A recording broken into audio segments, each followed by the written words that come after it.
Rocking star Yash ಮತ್ತು ರಾಧಿಕಾ ಪಂಡಿತ್ ಮದುವೆಯಾಗಿ 1 ವರ್ಷ ಕಳೆದಿದೆ.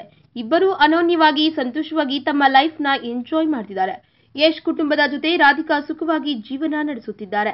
ಇತ್ತೀಚೆಗಷ್ಟೇ ಪತ್ನಿ, ತಂದೆ ತಾಯಿ ಹಾಗೂ ತಂಗಿಗೋಸ್ಕರ 3 ಬೆಂಜ್ ಕಾರ್ಗಳನ್ನ ಯಶ್ ಅವರು ಖರೀದಿ ಮಾಡಿದ್ರು.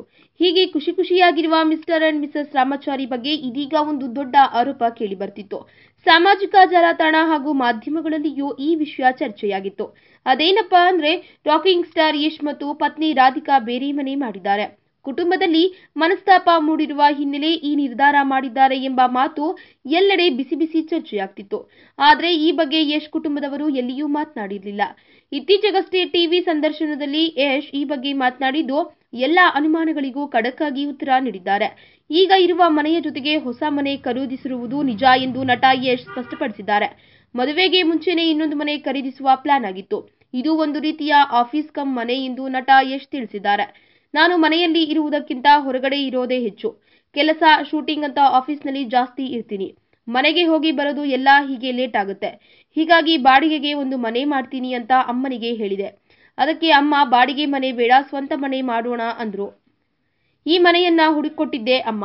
ಬಾಡಿಗೆ ಇರ್ತೀನಿ ಅಂತ ನಾನು ಹೇಳಿದ್ದೆ. ಆದ್ರೆ ಅಮ್ಮನೇ ಬಾಡಿಗೆ ಮನೆ ಬೇಡ, ನಮ್ಮ ಸೊಸೆ ಬಾಡಿಗೆ ಮನೆಯಲ್ಲಿ ಇರೋದು ಬೇಡ, ಒಂದು ಸಲ ಅನುಭವಿಸಿರೋದೇ ಸಾಕು, ಇನ್ನೊಂದು ಸಲ ಆ ಕಷ್ಟ ಬೇಡ, ಸ್ವಂತ ಮನೆಯನ್ನೇ ತೆಗೆದುಕೊಳ್ಳೋಣ ಅಂತ ಅಮ್ಮನೇ ಹಠ ಮಾಡಿ ಹುಡುಕಿಕೊಟ್ರು.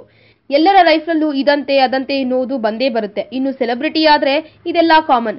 ಅದಕ್ಕೆಲ್ಲ ನಾವು ತಲೆ ಕೆಡಿಸ್ಕೊಳ್ಳೋದು ಇಲ್ಲ. ನಾನು ಅದ್ರ ಬಗ್ಗೆ ಯೋಚನೆನೂ ಮಾಡೋದಿಲ್ಲ ಎಂದು ಯಶ್ ಖಡಕ್ ಆಗಿ ಉತ್ತರಿಸಿದ್ದಾರೆ. ಅಂದಹಾಗೆ ಯಶ್ ಅವರು ಇನ್ನೊಂದು ಮನೆ ಮಾಡಿರುವುದು ಶೂಟಿಂಗ್, ಕೆಲಸ ಅಂತ ಮನೆಗೆ ಹೋಗುವುದು ತಡವಾಗುತ್ತೆ ಅಂತ. ಯಾವಾಗ್ಲೂ ಆಫೀಸ್ನಲ್ಲೇ ಇರಲು ಕಷ್ಟ. ಹೀಗಾಗಿ ಅನುಕೂಲಕ್ಕೆ ಈ ಮನೆ ಇರ್ಲಿ ಎಂದು ಇನ್ನೊಂದು ಮನೆ ಮಾಡಿದ್ದಾರೆ ಹೊರತು ಕುಟುಂಬದಲ್ಲಿ ಯಾವುದೇ ರೀತಿಯ ಕಲಹ, ಮನಸ್ತಾಪ ಇಲ್ಲವೆಂದು ಸ್ಪಷ್ಟಪಡಿಸಿದ್ದಾರೆ. ಈಗಲಾದರೂ ಈ ಅಂತೆ ಕಂತೆಗಳಿಗೆ ಕಿವಿ ಕೊಡುವುದನ್ನ ಬಿಡಿ. ಈ ವಿಡಿಯೋ ಬಗ್ಗೆ ನಿಮ್ಮ ಅನಿಸಿಕೆ ಹಾಗೂ ಅಭಿಪ್ರಾಯಗಳನ್ನು ನಮ್ಮ ಕಮೆಂಟ್ ಬಾಕ್ಸ್ನಲ್ಲಿ ತಿಳಿಸಿ.